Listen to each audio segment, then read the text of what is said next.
Good morning students. मैं Zarfisha Zaidi SBC government college Ajmer से। ये सेकेंड ईयर की फ़िलासफ़ी की वीडियो सीरीज़ चल रही है जिसमें हम प्लेटो पर बात कर रहे हैं। पिछली वीडियो में हमने प्लेटो की नीति शास्त्र के ऊपर बात की थी, उसी को आज हम कंटिन्यू करते हैं। अब तक हमने ये बात की कि प्लेटो कह रहे हैं कि जो सद्गुण हैं, भाई नीति शास्त्र है, एथिक्स है, उसका सबसे बड़ा प्रश्न ही ये है कि शुभ क्या है, सद्गुण क्या है ना। तो जो जब हमें ये पता चल जाता है कि शुभ क्या है तो हम अपना आचरण उसकी तरफ बढ़ाते हैं अपना कदम। प्लेटो ने कहा कि जो सद्गुण हैं वो सुख नहीं है, सद्गुण उचित कर्म भी नहीं है ना। Virtue is not pleasure, virtue is not action. फिर सवाल उठता है कि वर्च्यू है क्या, तो वो कहते हैं कि एक ही सद्गुण है, एक ही शुभ है, जो हाईएस्ट गुड है वो क्या है उनकी नज़र में, उसको वो कहते हैं आनंद। अगर हम अपनी ज़बान में बात करें तो प्लेटो ने उसको हैप्पीनेस ग्रीक में जिसे कहा गया। यहाँ पर सुख और आनंद में अंतर है ना। प्लेजर और हैप्पीनेस में फ़र्क बताया गया है। वो क्या फ़र्क है अभी हम उसके ऊपर बात करते हैं। प्लेटो ने आनंद को, हैप्पीनेस को एक नया नाम दिया, सुम्मम बोनम। तो हाईएस्ट गुड इज सुम्मम बोनम। अब सबसे पहला जो प्रश्न उठता है वो ये है कि सुख और आनंद में क्या अंतर है। देखिए, सुख है इंद्रिय संतुष्टि जो क्षणिक होती है, ये ना, और आनंद है आत्मसंतुष्टि जो स्थायी होती है। अब इसको इस फर्क से समझिए कि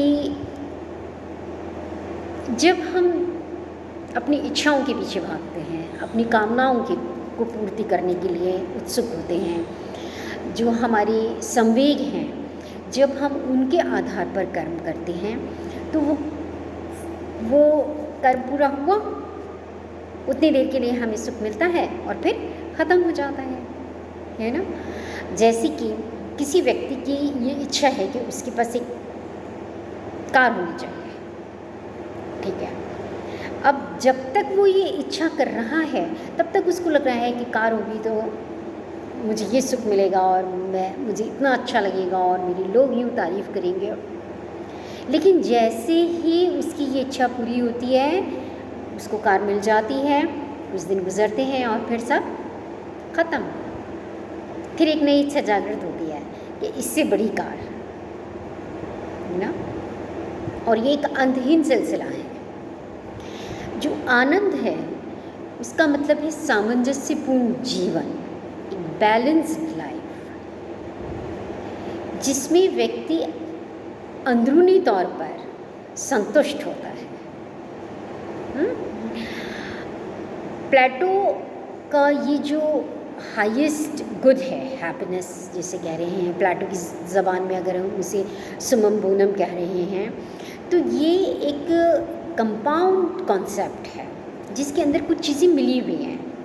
इसलिए प्लेटो की एथिक्स की ये खूबी है कि वो किसी भी एक चीज़ को पूरी तरह से नकार नहीं रहे हैं अपनी एथिक्स में। वो ये नहीं कह रहे हैं कि प्लेजर का कोई रोल नहीं है। उन्होंने ये भी नहीं कहा कि जो कस्टमरी वर्च्यू हैं वो बिल्कुल ही उनका मानवीय जीवन में इसकी कोई भूमिका ही नहीं होती है।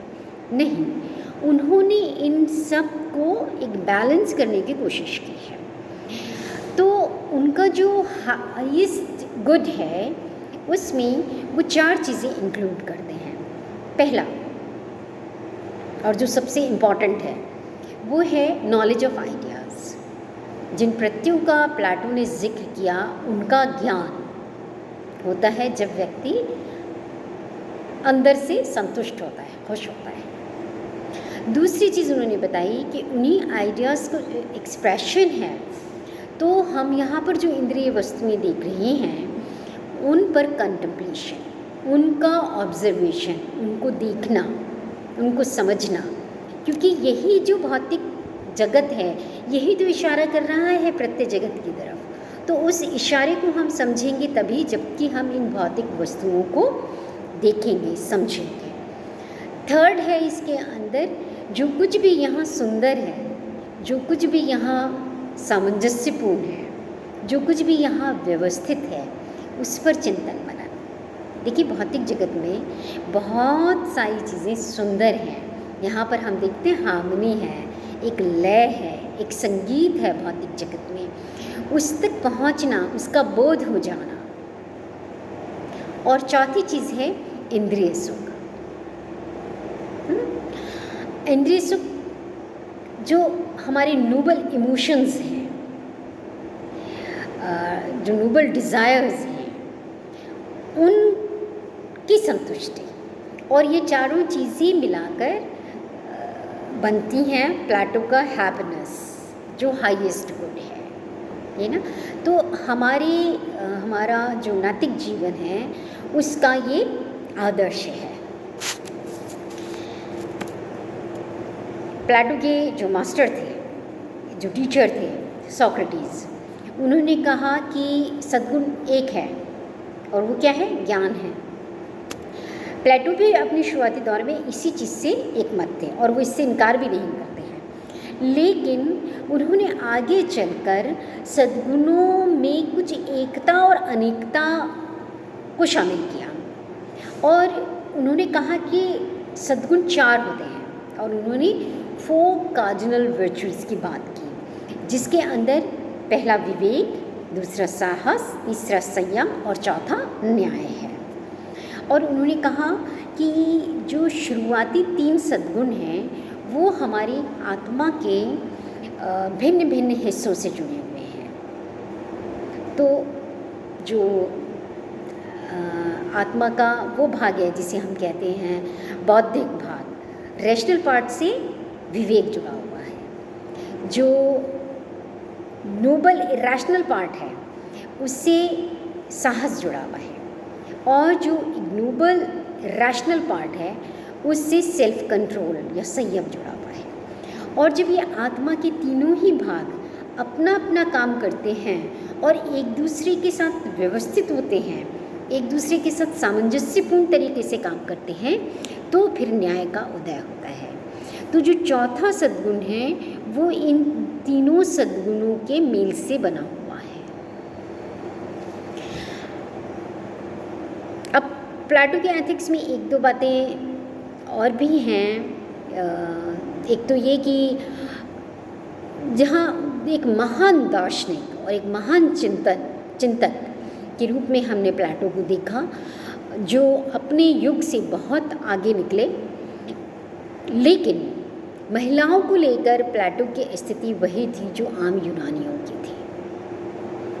प्लेटो ने भी ये माना कि जो महिलाएं हैं वो पुरुष से 2m दर्जे पर होती हैं, लेकिन ये जो 2m दर्जा है ये आत्मा के स्तर पर नहीं बल्कि शरीर के स्तर पर, फिजिकली जो महिलाएं हैं वो पुरुषों से 2m दर्जे पर होती हैं, ऐसा प्लेटो का मानना था।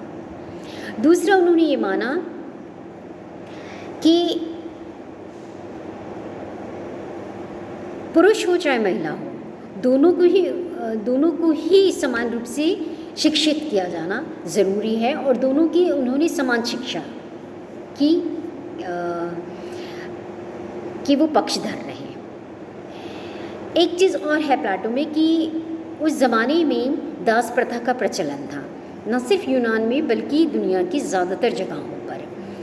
तो प्लेटो ने भी दास प्रथा का समर्थन किया, उसको जस्टिफाई किया प्लेटो ने। तो ये था प्लेटो का नीति मीमांसा। और अब हम उनके जो शिष्य हैं अरस्तु, नेक्स्ट वीडियो में उनके ऊपर बात करेंगे। Thank you.